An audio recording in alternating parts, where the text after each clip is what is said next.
So কালকে কি ঘটনাটা ঘটলো আমার তো এখন ভয়ে লাইব্রেরিতে এখন আর যাইতে ইচ্ছা করতেছে না। এত ভয় পাইছো? কই আমার তো ভয় লাগেনি। এমন ভান করতেছো যে ওই ভূতটা তোমার বন্ধু, যে তুমি ওকে ভয়ই পাও না। তুই তো সব দেরিতে বুঝতে পারবি তুই। এই কি ভাবতেছো? এখন তো মনে হচ্ছে সত্যিই তোমার বন্ধু। তুমি এটা তোমার বন্ধুর সাথে একটু আমাকে মিট করিয়ে দিয়ে তো। আচ্ছা ঠিক আছে, পারা লাগবে না। দীপ্তি, দীপা দরজা খোলো, আমি মাহিনুর মিস। দীপা, আমি মাহিনুর মিস, দরজাটা খোলো। মাহিনুর মিস কেন আসবে? আসসালামু আলাইকুম ম্যাম, আপনি এসেছেন? আই দীপ্তি আসো, আই দীপ্তি আসো। ওই যে মাহিনুর মিস আসেন। মিস আসেন না, ভিতরে আসেন। আরে না না না, আমি ভিতরে ঢুকবো না, আমি জাস্ট তোমাকে একটা নোটিশ জানাতে আসলাম। ম্যাম, এই সময় আবার কি নোটিশ? আমি জাস্ট তোমাকে একটা জাস্ট সিম্পল একটা জাস্ট অল্প একটা কিছু একটা নোটিশ আনছি। জাস্ট তোমাদেরকে একটা কাজই করতে হবে। তোমরা জাস্ট আজকে রাত তোমরা জাস্ট একটু লাইব্রেরিতে কাটাও। লাইব্রেরিতে একটু আজকে রাতটা তোমরা থাকো, আর তোমাদের যা যা নোটস উঠানো লাগে তোমরা লাইব্রেরিতে গিয়ে সব নোটস উঠিয়ে ফেলবে। অ্যান্ড ওখানে প্রিন্সিপাল স্যার বলেছে যে একটু লাইব্রেরিতে তোমাদের একটু পরিষ্কার করা বা একটু থাকাটা দরকার। Oh my god. কি ম্যাম কি বললেন? কি ম্যাম কি বললেন? এই দীপ্তি দেখো না ম্যাম, দেখো না ম্যাম কি বলতেছে। ম্যাম কেন বলতেছে যে আমাদেরকে ইয়েতে থাকতে হবে? কেন? আমি কেন জানবো? আশ্চর্য। ঠিক আছে। আরে তোমরা কি ভাবছো? যাও না, লাইব্রেরিতে যাও। লাইব্রেরিতে চল।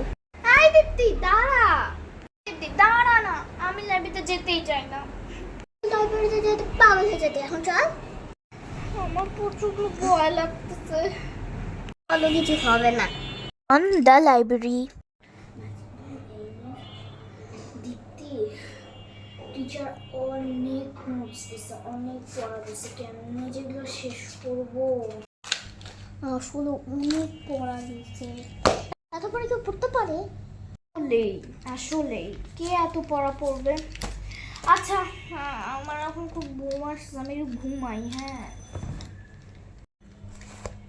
ঘুমাই গেলি না? না হ্যালো সাদিকা, আয় আস।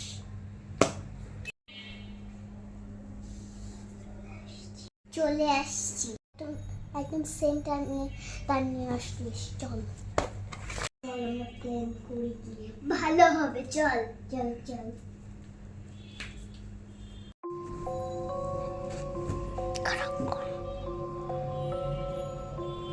দীপ্তি, এটা দীপ্তি না? দীপ্তি কোথায় যাচ্ছে? আর ওই মেয়েটাই বা কে? কোথায় যাচ্ছে ওরা? দেখতে হবে।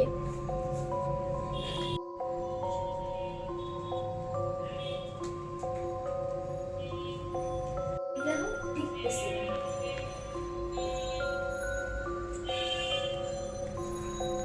শোন, ও তো এখন ঘুমাচ্ছে। চল ওকে একটা রুমাল দিয়ে বেঁধে ওকে বেসমেন্টে ফেলে আসি।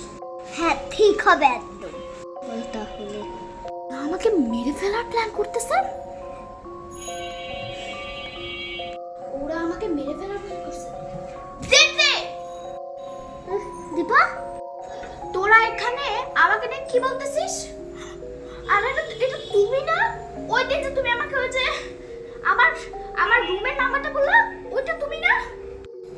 তোরা দুইটা আমাকে কি করতে চাস? হ্যাঁ মানে মানে কি কি ভাবছিস আমি কিচ্ছু বুঝবো না? আমার সাথে চল, চল তোরা আমার সাথে। আমি এক্ষুনি মাহিনুর মিসের কাছে গিয়ে কমপ্লেন দিচ্ছি। চল। না দীপা, না দীপা, না দীপা। এই চুপ। Mahinur miss, Mahinur miss. Mahinur miss, Mahinur miss, হ্যাঁ ঠিক। Mahinur miss, Mahinur miss. এই এই তুমি দীপা না? ওই যে নতুন স্টুডেন্ট, তুমি এরকম আমার রুমে চিল্লাচ্ছ কেন? মাহিনুর মিস জানেন দীপ্তি আর দিশা কি করছে? আশ্চর্য দীপা, আস্তে। তুমি এত জোরে কেন কথা বলছো? আর দীপ্তি দিশা, কি হয়েছে? তোমরা কি করেছো? এই দীপা, ওরা দুজন কি করেছে? ম্যাডাম, ওরা আমাকে ওরা দুজন আমাকে মুখে কাপড় বেঁধে আমাকে বেসমেন্টে ফেলে দিয়ে চেয়েছে, মানে আমাকে মেরে ফেলতে চেয়েছে ওরা। মিস, আমার কথা আপনার করতেই হবে। ওরা দুজন আমাকে কিছু একটা করতে চায়, ওরা আমাকে পছন্দ করে না, আমি এটা বুঝেছি। মানে কি এসবে? দীপ্তি দিশা, আর তুমি কেন আমার গুড স্টুডেন্টদের উপর এত বাজে বদনাম করছো কেন?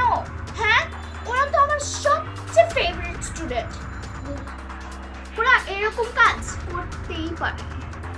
আচ্ছা হ্যাঁ, তুমি এরকম চিল্লাচ্ছ কেন? তুমি জানো না এটা একটা ভাইস প্রিন্সিপালের রুম, আর তুমি এইভাবে এসে চিল্লিয়ে যাচ্ছ? আমি কিন্তু প্রিন্সিপাল স্যারের কাছে complain Dev.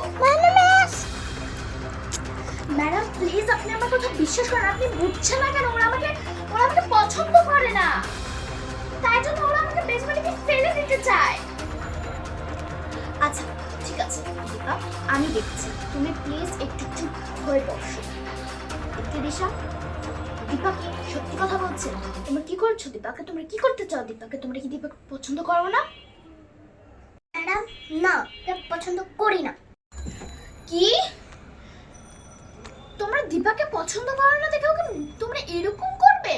What kind of work is this? Disha, তোমরা তোমাদের প্যারেন্টসের নাম্বার আমার কাছে দাও। আমি এখন তোমাদেরকে প্যারেন্টসদেরকে কল করব, অ্যান্ড আমি কি শাস্তিটা আছে তোমাদেরকে দিব দেখো। তোমাদেরকে স্কুল থেকে সারা জীবনের জন্য বের করে দিব। ম্যাডাম প্লিজ এমন করো না, প্লিজ প্লিজ প্লিজ। ম্যাডাম আপনি কোনো কথা শুনবেন না। দীপ্তিকে ওর আম্মুকে ফোন দিয়ে এখনই ওর থেকে কত টাকা ফাইন নেন, আর ওকে স্কুল থেকে বের করে দিন। 1 hour later. আসসালামু আলাইকুম মিস্টার চৌধুরী আর মিসেস চৌধুরী, প্লিজ বসুন। জি ম্যাডাম। ম্যাডাম, দীপ্তি কি করেছে এটা আমার আর কিছুই বলার নেই। ওয়েট একটু, এটা বেসিক্যালি আমার এটা কিছু বলার নেই। মানে আপনার মেয়ে মানে আমার সবচেয়ে ফেভারিট একটা স্টুডেন্ট ছিল, আর ও আজকে একটা নিউ স্টুডেন্টকে, ও আর ওর একটা ফ্রেন্ড দিশা, মানে আমার কিচ্ছু বলার নেই। মানে এটা কোনো কাজই না। কেন একটা নতুন মেয়েকে ওরা এরকম টর্চার করবে? কেন? কি ওর দোষটা কি? দেখুন দেখুন মিসেস খান, দেখুন মিসেস চৌধুরী, সরি, আমি আপনার মেয়েকে এই স্কুলে আর রাখবো না। আপনি এখন আমাকে 20,000 টাকা ফাইন দিবেন। আমি কোনো কথাই শুনতে চাই না। আপনি আমাকে 20,000 টাকা ফাইন দিবেন। ফাইন দিলেও আমি আপনার মেয়েকে রাখবো না, কিন্তু এই কাজের জন্য ফাইন দিতে হবে আর আপনার মেয়েকে এখান থেকে নিয়ে চলে যেতে হবে। আমি আর আপনার মেয়েকে এখানে রাখবো না। এখন আপনি ফাইন দিন আর আপনার মেয়েকে নিয়ে এখান থেকে বিদায় হন। মানেটা কি ম্যাম? আমি ফাইনও দিব 20,000 টাকা, আবার আমার মেয়েকে আপনার স্কুলে রাখবেন না? আমি এরকম করবই না, এরকম আমি করবই না। ঠিক আছে, দেখবেন তো। দীপ্তি,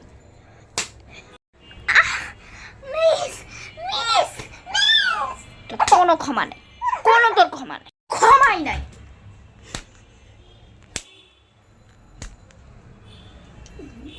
ম্যাডাম ম্যাডাম কি করছেন? আপনারা আমাকে মারছেন কেন? ক্ষমাই নাই। আপনি ফাইন না দিলে আমি আপনার মেয়েকে এমনি মারতে থাকবো। ঠিক আছে, আমি 21,000 টাকা দিব। আপনার তো সমস্যা কি? আমি দিব আপনাকে ফাইন, তাহলে আপনি আমার মেয়েকে মারবেন? এটা কোন ধরনের ব্যবহার? হ্যাঁ, আপনার টাকা লাগবে তো? ঠিক আছে, 20,000 হবে না তো? আমি আপনাকে 1 লাখ টাকাই দিয়ে দিচ্ছি। নিন। দীপ্তি চল, আমি আর তোকে স্কুলে রাখবো না, চল। হ্যাঁ হ্যাঁ, যান, আপনার মেয়েকে ভুলেও এই বোর্ডিং স্কুলে আর পা দিবেন না। যান। দীপা শোনো, তুমি একদম টেনশন করো না। আমি ওই পচা ফ্রেন্ডটাকে একদম ভ্যানিশ করে দিয়েছি। এখন তুমি ভালো একটা ফ্রেন্ড বানাও, আর না হলে আমি তোমার জন্য একটা নতুন রুমমেট নিয়ে আসবো। ঠিক আছে, I am proud of you. আর তোমার মা বাবাকে কল দিয়ে দিয়েছি, তোমার মা বাবা এসে তোমাকে কয়েকদিনের জন্য বাসায় নিয়ে যাবে। আবার তুমি কিন্তু চলে এসো। ঠিক আছে, I am proud of you too, কারণ তুমি তোমার বুদ্ধি দিয়ে আমাকে এই ব্যাপারটা বলেছো। এখন যদি তুমি বোকার মতো ওদের কথা শুনে বেসমেন্টে চলে যেত, আমি কি আর তোমাকে খুঁজে পেতাম? একদম ভালো একটা কাজ করেছে। ও, তোমার মা বাবা চলে এসেছে, তুমি যাও তাহলে। ঠিক আছে মা, আল্লাহ হাফিজ।